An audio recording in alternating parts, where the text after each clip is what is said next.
Hey friends, I'm Ada, and I was the first computer programmer ever. I was born on the 10th of December, 1815, in a super rich family in London and lived with my governess, the servants, and a pet cat, Mrs. Puff, in a huge mansion in the countryside. My mom was a very famous social worker and was mostly away, but whenever she'd return home, I'd try my best to make the most of it. Mom, I made this drawing for you. Mom, I learned to ride a unicycle. Isn't it cool? Look, I can walk upside down. It was like everything I did was to impress Mom. Ada, I don't want you wasting your time in these senseless things. Darling, you are made for greatness. I will have the best tutors in the world for you. Mom was pretty bent on making me stop wasting my time, so she hired an army of tutors to teach me at home. I was being taught everything, from mathematics to astronomy, from literature to history. I was even learning French and Spanish. But I just couldn't sit through the lessons. They seemed so boring. Every time my teachers would start a topic, I'd want to go out and play, which I wasn't allowed to do because Mom had set all these rules for me to follow, a proper timetable, and even a meal plan. But then I found a way to make it work. I promised my teachers that I'd study if they gave me multiple breaks throughout the day, and they agreed. After every lesson, I'd go out and enjoy the weather, and it made learning fun for me. With the best teachers in all of England, I started to finally like studying, and my curiosity about things just kept growing. I'd lay my eyes on something and wanted to know how it worked. Why does the wind blow? If the earth is spinning, why don't we spin with it? Why aren't we dizzy? Where does the rain come from, and why is the rainbow always an arc? Why is it not a circle? One time, I wrote a poem about rainbows and read it to my mom. I thought I did a pretty good job, but Mom looked royally pissed. Ada, what is all this? Poetry? I hate it. I am giving you this lavish life, far away from all the worries and troubles of the world, and you waste your time writing poems of all things? I hate poems. I'm going to get you new tutors. Looks like you have too much time to waste. Saying that, she went to her room where I was never allowed to enter because she always kept it locked. Mom thought I was some dumb kid who couldn't pick a lock and enter her room. As a matter of fact, I had known what she was hiding in that room right from the start. My dad. Actually, pictures of my dad. I had heard the servants often talk about him. My dad was a very famous poet. He was basically the first celebrity of England. He was sort of like a rock star of his time and had a massive fan following. People from far away would come to listen to his poetry, and that didn't sit well with my mom. My mom hated his work, and they'd argue so much that when I was just 2 months old, he moved away and never looked back. Mom didn't want me to be like him, and that was the reason she wanted me to always be super busy with studies. But Mom forgot I was my own person. Yeah, I had started to love science and mathematics, but I also loved something else that I don't think my mom ever experienced. Having fun. Like, everyone knows how fun it is to play in the mud and run like crazy in the rain, but for Mom, it was a big no-no. She would constantly be telling me to sit, stand, eat, and even breathe like a proper lady. One time, when I was about 12, we had a party at our place, and Mom made me wear the most uncomfortable dress ever. It was so tight that it just made me wonder how women could breathe in it.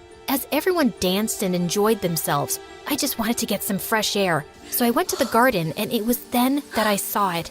A nest on a tree. It was about to fall. I quickly got into action and climbed the tree. Thank God Mom wasn't there. But then, out of nowhere, I heard her yell. Dear God, Ada, what in the world? You are wearing such an expensive dress. Ugh, it's ruined now. I held this party to introduce you to Augustus, the best math teacher in all of Britain, and this is how you behave? But Mom, the little birdie's nest was about to fall. I had to fix it. This nest was more important than this stupid dress or anyone else. You see, my lady, why I was refusing to tutor your daughter. Math, science, these are not the fields women should worry about. I suggest you teach her how to cook, clean, and yes, some manners too. Saying that, the man left, and Mom, wow, she literally went berserk, and I got the lecture of a lifetime. And it was then that it happened. I felt a shooting pain in my head, and then everything turned dark. When I woke up, I was in my bed, and it turned out I had a headache called a migraine. I was put on bed rest for not just 1 or 2 days, but for a whole year. Just in the first week, I felt like I was gonna go crazy from boredom. I had solved tons and tons of puzzles, played all the board games in the house with the servants, read so many books, and I was still bored. But then one day I saw something amazing. The nest that I had saved had chicks. I was so happy over the coming weeks. I saw each chick, one by one, leaving the nest, and it was because of them that I fell in love with flying. I poured my heart into researching how to fly and called the subject flyology. I gathered supplies and even built wings. I so wanted to try them on and see if I could fly. But Mom, she thought it was a waste of time thinking about a machine that could never be made. In reality, if Mom could only see the world now.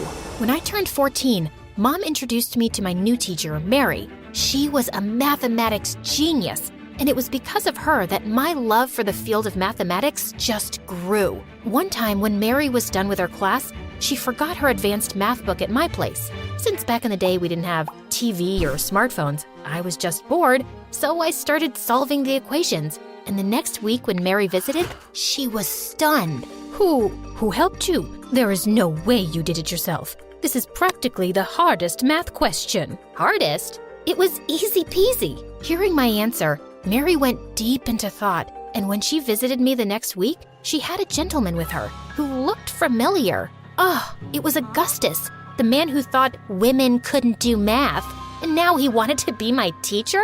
But I didn't. I was about to tell him to leave, but couldn't because Mom was going all gaga over him. She really wanted him to be my tutor. So in the end, I agreed, but I made sure to push his buttons every now and then. So, I have a question. It's a math question, very hard.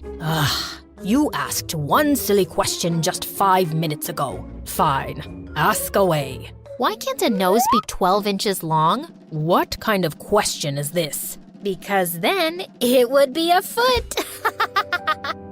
But it was funny.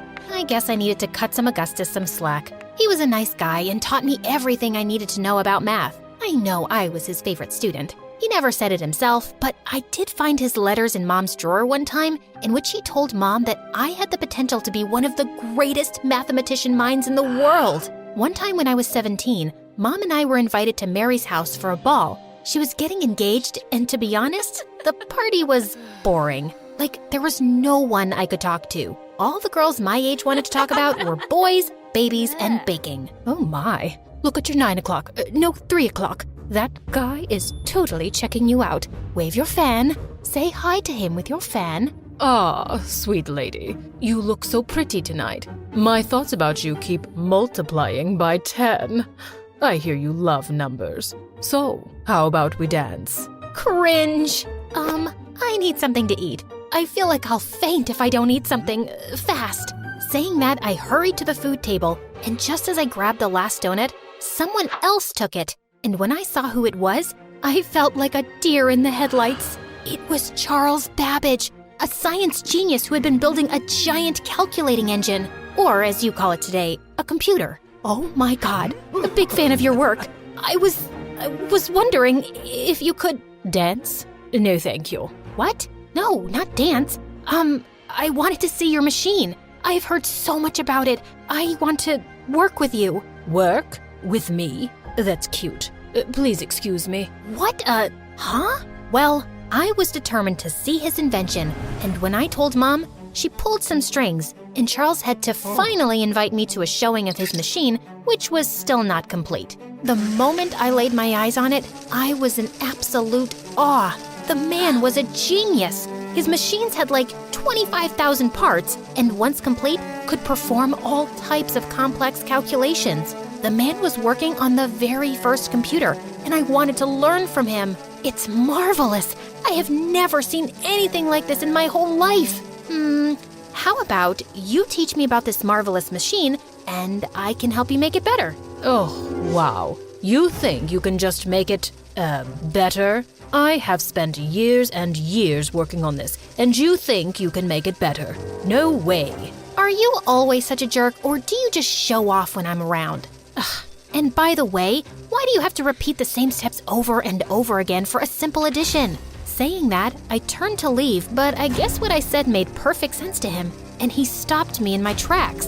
The repeating steps again and again. It was on my mind, but no one, not even the best scientists, could understand that part. But you did. You really want to learn from me? Help me make this machine better? Fine. I'll have you as an apprentice. But only if you first translate the manual book for the machine from French to English. OMG, was this really happening? Oh, yes, it was. I was pretty glad Mom had me take French classes when I was a kid. It took me 9 months to translate the piles and piles of notes. As I understood his designs more and more, I added my own notes on how to make things better. By the time I was done translating, I had over 30 notebooks. But it was all worth it, because I realized Charles's machine, when finished, could even print, create graphics, play music, all along doing complex calculations. The man had hit the jackpot. But when Charles saw my notes, he looked confused. I was so sure I did everything right.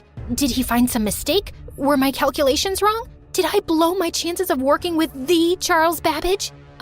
Look, I can do it again. Do it again? Nonsense. Ada, this is extraordinary.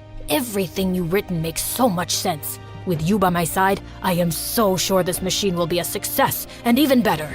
Charles was so happy with my work that he started calling me the magician of numbers. He even got my notes printed and distributed to all the mathematicians and scientists in England. It was incredible. Just like Charles, I didn't go to school, college, or university, and here I was, standing shoulder to shoulder with the greatest minds of all time. After that, there was no stopping me. I officially started working with Charles, and he not only became my mentor, but also my best friend. Soon, we decided to make a new machine called the Analytical Engine. While working with Charles, I developed the first algorithm ever. It could calculate advanced algebra equations. Together with my algorithm and Charles's machine, we were creating the world's first mechanical computer. A few years later, I got married and had 3 children, but I still worked with Charles, even from home. Every day I'd write letters to him since he lived nearby. We were exchanging letters like 6 times a day. It was totally like texting. One day I was home with my kids when I got the worst news ever. Mom was sick, so I visited her. I stayed with Mom for a week, and it was during those days that I told her about what I had been working on. I wasn't expecting it, but Mom, she looked so happy, and then she said the most amazing thing ever, something I never thought I'd hear her say. You make me feel so proud every day with your courage, kindness, and hard work. Ada dear, I am sorry for being tough on you when you were a kid. I came from a family where women weren't allowed to study, and I wanted you to have every opportunity to be educated. Ever since you were a kid, I knew you could do far better than your dad or me, and I am so happy I was right. Mom, everything I am today, it's because of you. I love you. Once I returned from Mom's place, I got back to work, but then our big project came to a stop when Charles was out of money to build. He asked me to visit Queen Victoria and ask her to fund our project, but how could I? The woman basically hated me. Yeah, I had beef with the Queen after I stepped on her gown at a party and didn't recognize her.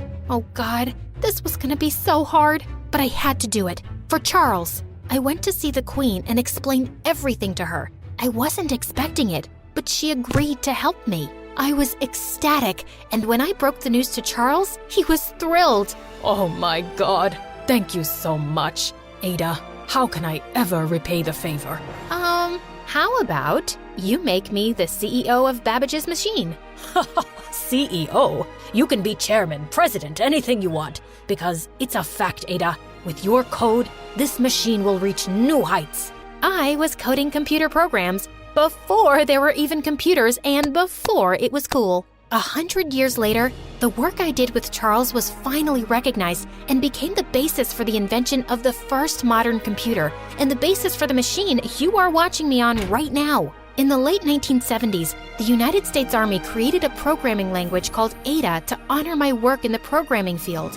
Every year, on the second Tuesday of October, people around the world celebrate women who work in STEM on Ada Lovelace Day, so don't forget to celebrate it next year. Ada would love that, don't you think?